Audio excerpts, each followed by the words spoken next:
दोस्तों बचपन में मैं जब सोचता था जो कार्स के रिमोट होते हैं उससे गाड़ियाँ जब खुल जाती थी तो बहुत ही मज़ा आता था, देखने में अच्छा लगता था। वो जो साउंड निकल के आता था उसको की के संग खेलने में बहुत मज़ा आता था। लेकिन धीरे धीरे जब बड़े हुए तो पहले हम लोग रिमोट वाली कार से खेला करते थे, तो उसमें एक उसका रिमोट होता था जिससे आप जितने भी कार है उसको कंट्रोल कर सकते थे। लेकिन अक्सर मैंने ये देखा जब मैं छोटा था कि अगर एक रिमोट से किसी दूसरे कार के पास में जाता था तो वो रिमोट एक ही कार पे एक टाइम पे काम करता था, वो दूसरे कार्स पे नहीं काम करता था। और आगे चलकर जैसे हम बड़े हुए पढ़ते गए तो फिर अभी 2020 2019 ये जो टेक्नोलॉजी का एवोल्यूशन हुआ था, यहाँ पे फ्रॉड्स बढ़ने लगे, साइबर फ्रॉड्स बढ़ने लगे। तो ऐसे में जो कार्स होती हैं वो भी हैक होने लगी। अब ये क्या होता है कार हैकिंग, कार कैसे हैक होते हैं, सारी चीज़ वीडियो में हम लोग लास्ट तक डिस्कस करेंगे। तो अगर चैनल पर नए हैं तो लाइक शेयर सब्सक्राइब करना मत भूलिएगा। तो चलिए वीडियो शुरू करते हैं। एक स्कीम बताऊं, सब्सक्राइब कर लो चैनल को और बेल आइकन को झट से दबा दो। सबसे पहले वीडियोस तुम्ही को मिलेंगी, बाद में बोलना नहीं कि मैंने बताया नहीं। गाइस, जब भी आप एक कोई नई कार खरीदते हो या फिर कोई भी किसी से कार लेते हो या आपके पास भी कोई कार है तो आपने उसका एक रिमोट देखा होगा। अब वो जो रिमोट होता है उससे आप कार को अनलॉक कर सकते हो, कार को अलार्म कर सकते हो, कार को लॉक कर सकते हो। तो ये सारे फीचर्स होते हैं कार में। लेकिन अभी आजकल क्या होता है कि कार हैक हो जाती है। जैसे आप तो गाड़ी लॉक करके निकल गए लेकिन कोई दूसरा आया और आपकी गाड़ी अनलॉक करके चला गया।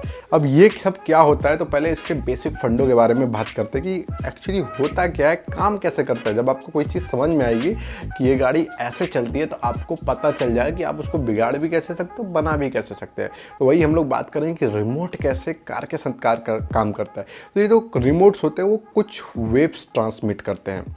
अब कार में एक रिसीवर होता है और रिमोट एक सेंडर होता है। तो रिमोट से जब आप कुछ बटन प्रेस करते हो तो वो कार को एक सिग्नल भेजता है रिसीवर को, और रिसीवर उसको एक्सेप्ट करता है सिग्नल, कार को लॉक कर देता है। ठीक है, अब वहाँ पे वो एक इनक्रिप्टेड सिग्नल उसने भेजा है।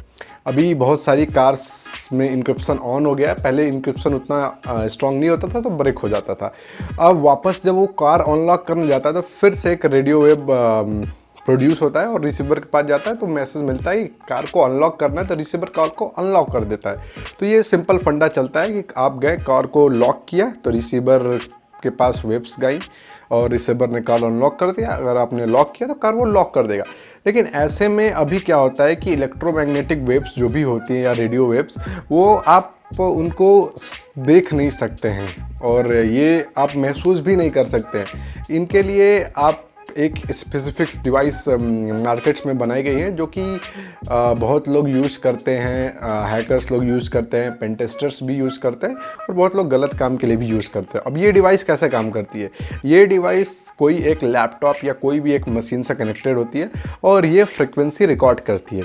तो चलिए क्या करते हैं कि अभी आप अपने कार से बाहर आए, निकले।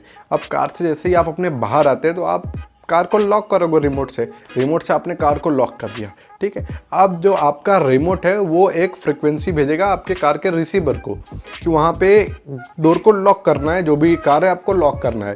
तो अभी क्या हुआ, जो एक डिवाइस है, एक्सटर्नल डिवाइस, वो आपके फ्रिक्वेंसी को रिकॉर्ड कर लेगी। ठीक है, आप फिर वापस आए, आपने फिर से कार को अनलॉक करने के लिए फ्रिक्वेंसी भेजी तो वो फिर से फ्रिक्वेंसी रिकॉर्ड कर लिया अनलॉक करने की। अब इसमें क्या हुआ, उसके पास दो फ्रिक्वेंसी आ गई हैं, एक लॉक की फ्रिक्वेंसी, एक अनलॉक की फ्रिक्वेंसी। अब नेक्स्ट टाइम आप कभी भी अपने कार से बाहर जाते हो तो वो जो अनलॉक की फ्रिक्वेंसी है वो एक थर्ड पार्टी कोई भी मशीन या कोई भी फ्रिक्वेंसी जनरेटर मशीन से वो अनलॉक का फ्रिक्वेंसी जनरेट करेगा और आपके कार को क्या पता कि वो फ्रिक्वेंसी कहाँ से आ रही है, क्योंकि वो फ्रिक्वेंसी का कुछ जो भी उनका स्केल होता है वो डिटरमाइंड होता है। तो उस स्केल पे वो फ्रिक्वेंसी जब आएगी तो कार के रिसीवर उसको एक्सेप्ट करके कार को अनलॉक कर देगा। तो ऐसे होती थी पहले कार की चोरियाँ। तो फिर धीरे धीरे कंपनीज ने उनको अपडेट किया, उसमें इंक्रिप्शन ऐड कर दिया।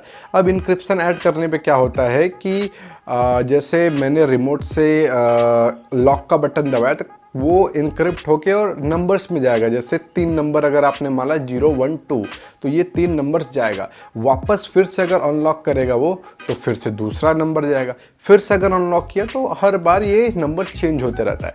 तो ऐसे में हैकर्स जो थे वो काम में लाते थे ब्रूट फोर्सिंग का या फिर वो फ्रिक्वेंसी जैमर यूज करते थे। अब फ्रिक्वेंसी जैमर कैसे यूज होता है, अगर आप अपने कार के पास गए, कार को आपने ऐसे लॉक किया, ठीक है, अब कार को आपने जब लॉक किया तो फ्रीक्वेंसी जैमर एक फ्रीक्वेंसी क्रिएट करता है जो आपके रिमोट से जो फ्रीक्वेंसी कार के पास जा रही है उसको रोक देगा और आपकी फ्रीक्वेंसी रिकॉर्ड करेगा। फॉर एन एग्जांपल, ये फ़ोन है, ये कार है, मैंने एक फ्रीक्वेंसी जनरेट की। इसकी जो फ्रीक्वेंसी है यहाँ पहुँचने से पहले एक पहले फ्रीक्वेंसी है, वो इस फ्रीक्वेंसी को ब्लॉक करेगा और ये फ्रीक्वेंसी रिस्टोर हो जाएगी। ठीक है, अब आपने फिर से एक बार बटन दबा दिया, ठीक, और ये जो फ्रीक्वेंसी स्टोर्ड थी वो फ्रीक्वेंसी जाएगी आपके कार के पास लॉक करने के लिए। ठीक, जैसे इसने फ्रीक्वेंसी इसको भेजा लेकिन फ्रीक्वेंसी गया नहीं, वो कहीं और रिस्टोर हो गया और फ्रीक्वेंसी जैमर यहाँ लगा था। ठीक है, अब इसने जैसे फिर से रिमोट दबाया, सोचा कोई टेक्निकल इशू होगा, फिर से रिमोट दबाया, इसकी जो फिर से दोबारा वाली फ्रीक्वेंसी आई वो भी आके रिस्टोर हो गई, या जो पहले वाली जो फ्रीक्वेंसी रिस्टोर हुई थी वो जाके लॉक की फ्रीक्वेंसी गाड़ी पे आपकी स्टोर हो गई। तो आपने जो पहला फ्रीक्वेंसी भेजा था वो पहले जाम हुआ, स्टोर हुआ, फिर जाके कार पे आपके चला गया। मतलब आपका जो रिमोट है वो उसने दो फ्रीक्वेंसी एमिट किया, एक तो आपने स्टोर कर लिया और दूसरा फ्रीक्वेंसी आपने वापस उसको भेज दिया। तो वो जो पहला फ्रीक्वेंसी है वो आपने जो कार को भेजा है वो आप वापस अगर रिपीट करते हो उसको तो कार खुल जाएगी। अभी यूजर को क्या लगता है उसके दूसरे फ्रीक्वेंसी पे कार रिकॉर्डेड है, लेकिन नहीं, वो पहले फ्रीक्वेंसी पे रिकॉर्डेड है। तो ऐसे अलग अलग इंक्रिप्शंस आते हैं कार्स के जो कि अलग अलग कंपनीज यूज़ करती हैं। बहुत लोग बाहर से थर्ड पार्टी सेंट्रल लॉकिंग अपने कार्स में लगाते हैं जो कि बहुत ही चीप क्वालिटी का होता है। बहुत सारे अच्छे क्वालिटी की भी होती है, लेकिन जो अच्छे क्वालिटी के होते हैं वो बजट से ऊपर होते हैं। तो आदमी को बजट में जब काम कराना होता है, सेंट्रल लॉकिंग बजट में लगवानी होती है, तो वो बजट में काम कराते हैं, तो उसमें सिक्योरिटी के इशूज़ हो जाते हैं। अभी एक नॉर्मल ह्यूमन बीइंग को कार हैकिंग के बारे में कहाँ पता, उसको क्या पता कि कार को ऐसे भी कोई हैक कर सकता है। तो ऐसे ही चोरियाँ धीरे धीरे बढ़ रही थी। कोई आपके कार को अनलॉक करके उसके अंदर का सामान निकाल के लेके चला जाए, तो ऐसे कर कर के कार हैकिंग भी बढ़ने लगी। अभी की जो नई नई कार आती हैं वो IoT कार हो जाती हैं। आप फ़ोन से कार्स को कंट्रोल कर लेते हैं, आप कार का जो भी अंदर का इन्फॉर्मेशन वो कलेक्ट कर लेते हैं। तो ये छोटी छोटी इन्फॉर्मेशन जो होती हैं, जो आपकी प्राइवेसी से रिलेटेड होती है, वो एक बड़े लेवल पे जाके एक बड़ा वहाँ पे रोल प्ले कर सकती हैं। तो जो आपके एक छोटी छोटी जो इन्फॉर्मेशंस भी होती हैं वो भी बहुत ही इम्पॉर्टेंट होती हैं। तो ऐसे में अगर आपको जो ये रिमोट सिस्टम वगैरह है उनसे बचना है तो आपको जस्ट सिंपली क्या करना है कि गाड़ी से बाहर आइए, थोड़ी सी मेहनत करिए और जो गाड़ी के अंदर एक लॉक का बटन दिया होता है उसको आप लॉक करके गाड़ी बंद कर दीजिए। ऐसे आपकी गाड़ी लॉक हो जाएगी। जो आप रिमोट से काम कर रहे थे वो भी वैसे होगा, बस इसमें डिफरेंस क्या होगा कि आप गाड़ी को ऐसे लॉक कर दे रहे हैं अंदर से, उसमें फ्रीक्वेंसी एमिट नहीं हो रही है। और जब फ्रीक्वेंसी एमिट हो ही नहीं रही है तो कोई क्या रिकॉर्ड करेगा।